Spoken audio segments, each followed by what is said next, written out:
Tonight I'm reading one of my favorite stories. It's a Beatrix Potter story, and it's called The Tale of Two Bad Mice. I love that sweet little face of that mouse right there. I love this story because this mouse likes a dollhouse, and I love dollhouses. The Tale of Two Bad Mice.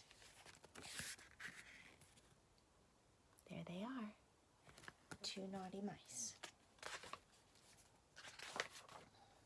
Once upon a time, there was a very beautiful dollhouse.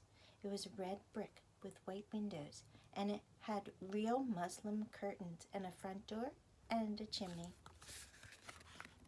Isn't that adorable?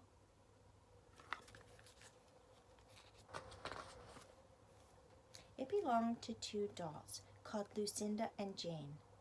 At least it belonged to Lucinda, but she never ordered meals. Jane was the cook, but she never did any cooking because the dinner had been bought ready-made in a box full of shavings.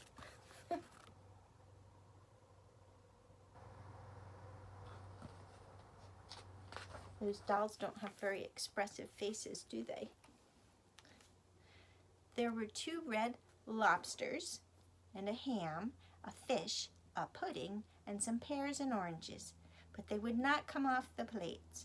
But they were extremely beautiful because it's pretend.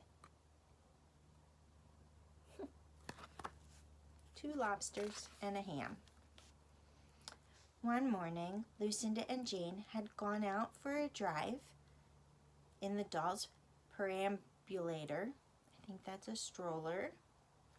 There was no one in the nursery, and it was very quiet. Presently, there was a little scuffling, scratching noise in a corner near the fireplace where there was a hole under the skirting board. Tom Thumb put his head out for a moment and then popped it in again. Tom Thumb was a mouse.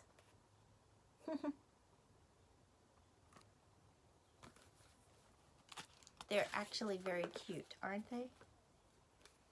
A minute afterwards, Honka Monka, his wife, put her head out too, and when she saw that there was no one in the nursery, she ventured out to the oilcloth under the coal box. So that's Tom Thumb and Honka Monka. That's a funny name for a mouse. The doll's house stood at the other side of the fireplace. Tom Thumb and Honka Monka went cautiously across the hearthrug. They pushed the front door. It was not fast.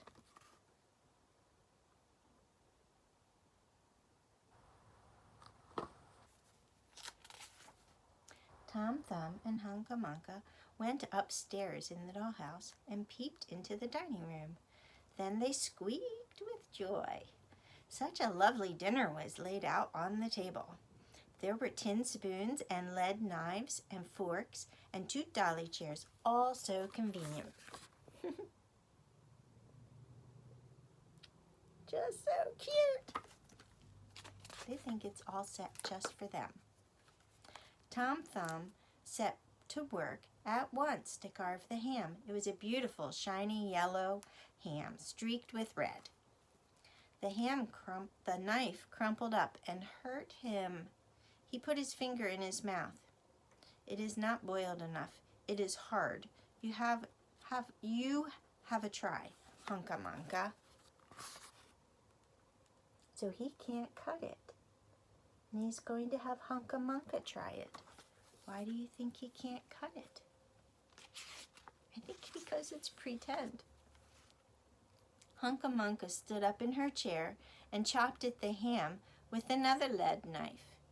"It's as hard as the ham at the cheesemonger's," said Honka Monka. The cheesemonger is the store where you could buy cheese. Back in the old days. We don't have cheesemongers now, do we?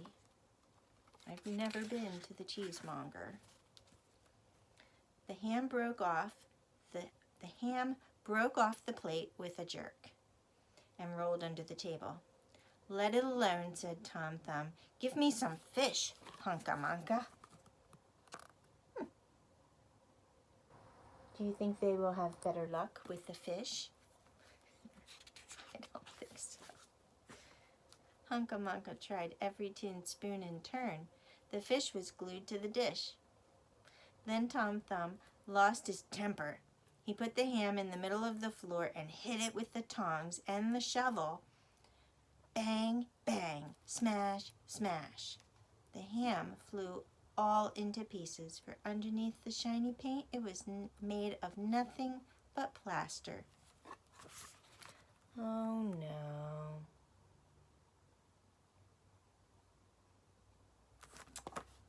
They're making a mess.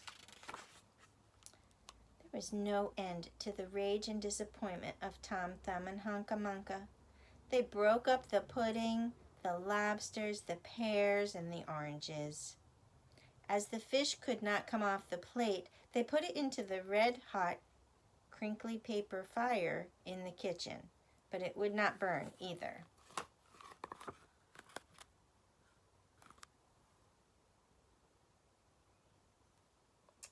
That's an adorable little fireplace, though. Tom Thumb went up the kitchen chimney, and looked out at the top. There was no soot. Soot is the dirty stuff in the fireplace. No soot, because it's not a real fireplace. While Tom Thumb was up the chimney, Hunca Munca had another disappointment. She found some tiny canisters upon the dresser, labeled rice, coffee, sago. But when she turned them upside down, there was nothing inside except red and blue beads. Poor disappointed Hunca Munca.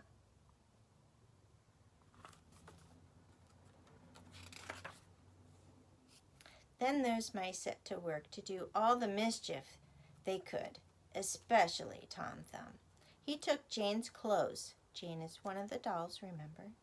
Took Jane's clothes out of the chest and of drawers in her bedroom, and he threw them out of the top floor window of the dollhouse.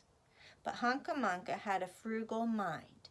After pulling half the feathers out of Lucinda's bolster, she remembered that she herself was in want of a feather bed.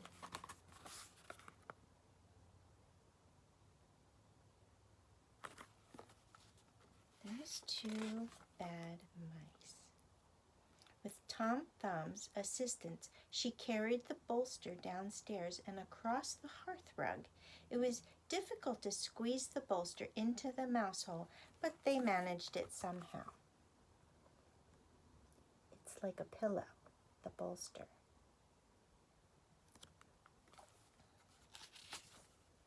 Then Hunca Munca went back and fetched a chair, a bookcase, a birdcage, and several small odds and ends. The bookcase and the birdcage refused to go into the mouse hole. You see the hole? They're trying to get all those things into the mouse hole, to their little mouse house. Hunca Munca left them behind with the coal box and went to fetch a cradle. Ah, I wonder if that will fit in the hole. They're just little robbers. Hunca Munca was just returning with another chair when suddenly there was a noise of talking outside upon the landing. The mice rushed back to their hole and the dolls came into the nursery. There they are, Lucinda and Jane. What a sight met the eyes of Lucinda and Jane. Lucinda sat upon the upset kitchen stove and stared, and Jane leant against the kitchen dresser and smiled, but neither of them made any remark. I wonder why they didn't say anything. Maybe because they're dolls. The bookcase and the birdcage were rescued from under the coal box, but Hunca Munca had got the cradle and some of Lucinda's clothes. Look at her. That is just so cute. A mouse in clothes. She also had some useful pots and pans and several other things. That little stinker.